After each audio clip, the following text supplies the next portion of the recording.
आज हम पढ़ेंगे गणित का अध्याय 13 सांख्यिकी स्टैटिस्टिक्स।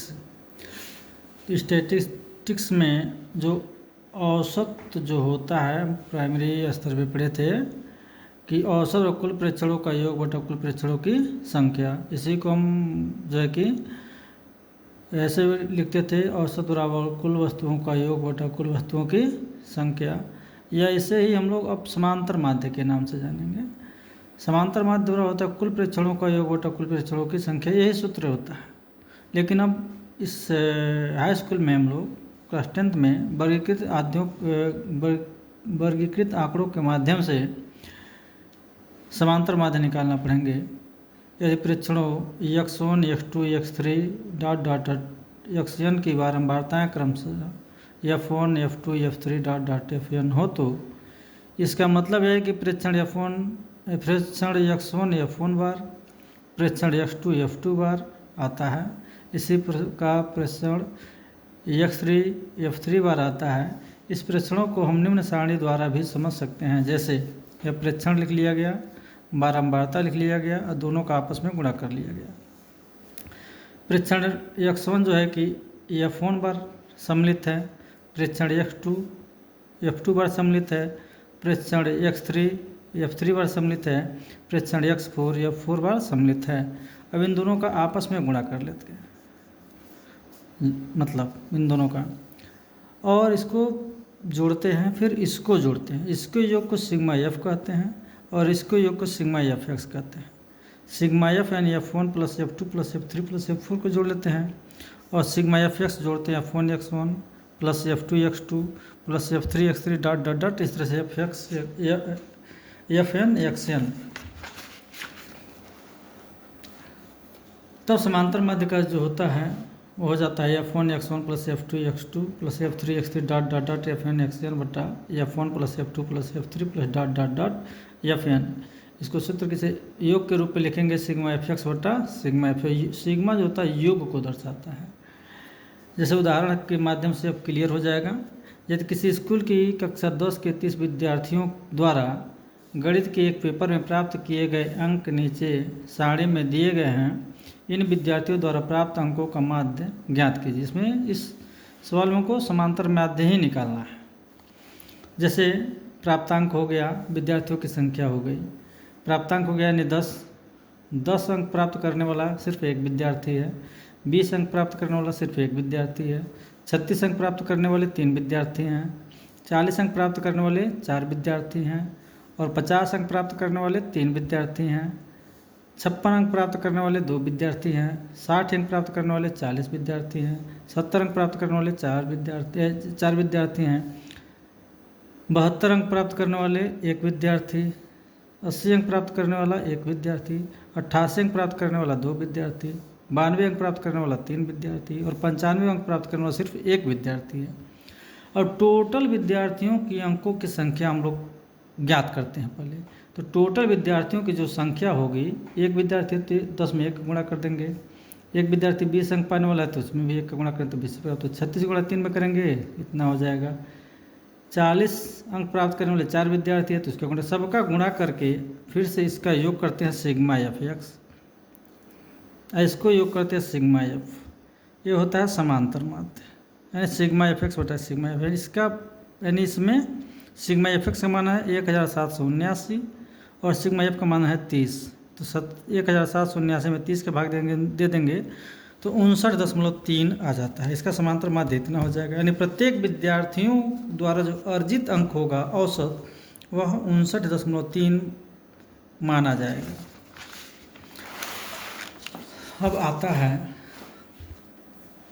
समांतर माध्य ज्ञात करने की विधियाँ, यानी समांतर माध्य ज्ञात करने की 3 विधियाँ हैं।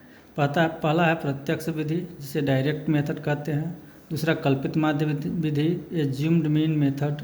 तीसरा होता है पग विचलन विधि। बच्चे यही नहीं समझ पाते हैं कि तीनों में क्या अंतर है, ये जानना बड़ी ज़रूरी है। जब परीक्षा में दे देता है कि नाम रख दिया कल्पित माध्य विधि से हल कीजिए, समांतर माध्य को ज्ञात कीजिए, या समांतर माध्य को पग विचलन विधि द्वारा हल कीजिए या प्रत्यक्ष विधि द्वारा हल कीजिए, तो उस विधि से निकालना बहुत ज़रूरी होता है।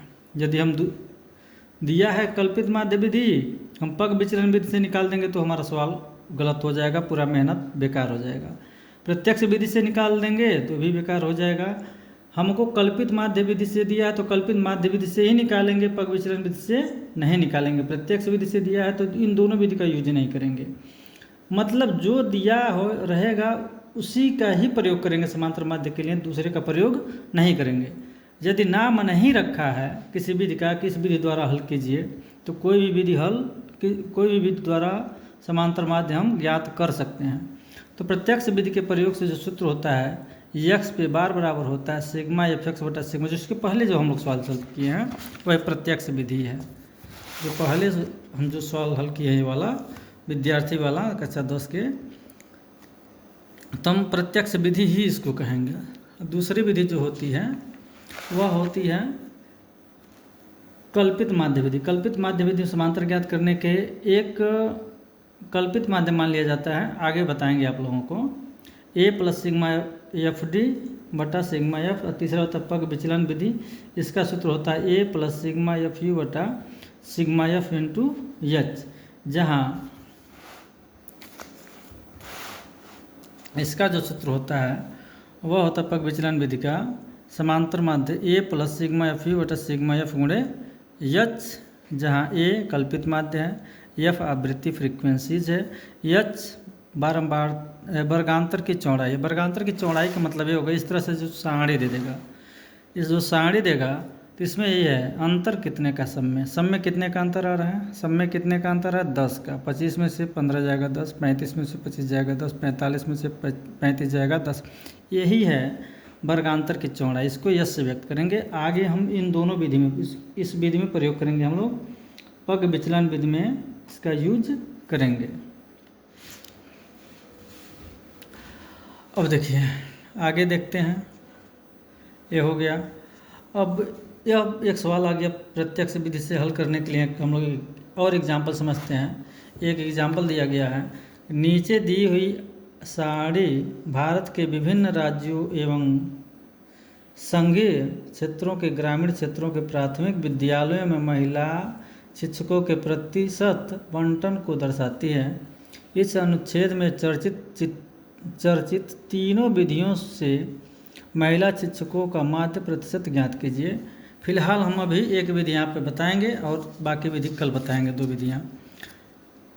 तो प्रत्यक्ष विधि यानी पहली विधि प्रत्यक्ष विधि से समांतर माध्य ज्ञात करना है, यानी यहाँ सारणी बनाएंगे, महिला शिक्षकों का प्रतिशत इतना जो दिया है उसको उतारेंगे, लिख लेंगे, राज्यों और संघीय क्षेत्रों की संख्या लिख लेंगे, इसको एफ मानेंगे। इसका मध्य बिंदु निकालते हैं, दोनों को जोड़ के आधा, 15 25 40 का आधा 20, ठीक है। 35 और 25 60 का आधा 30, 35 45 का आधा 40, इन दोनों को जोड़ के 100 हो जाएगा, बटा आधा जो है कि 50 हो जाएगा।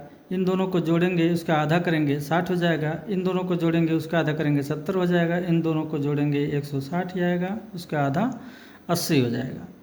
इन दोनों का आपस में गुणा करते हैं, 60 मतलब 20 सक 120, 11 3 33 330, इस तरह सबका गुणा कर लेते हैं, इसका इसमें, इसका इसमें, इसका इसमें, इसका इसमें, इसका इसमें, और यहाँ पे जोड़ लेते हैं सिग्मा एफ एक्स, इसको जोड़ लेते हैं सिग्मा एफ कहते हैं। अब जब डायरेक्ट विधि का जो सूत्र होता है आप लोगों को बताया गया था, एन एक्स पे बार बार होता है सिग्मा एफ एक्स बटा सिग्मा एफ एक्स का मान है 1390 और सिग्मा एफ का मान है 35, भाग देने के बाद आ जाता है 39.71, ही औसत हो जाएगा। अब शेष दोनों विधियाँ कल बताएंगे, बाकी यहीं पे हम स्टॉप करते हैं।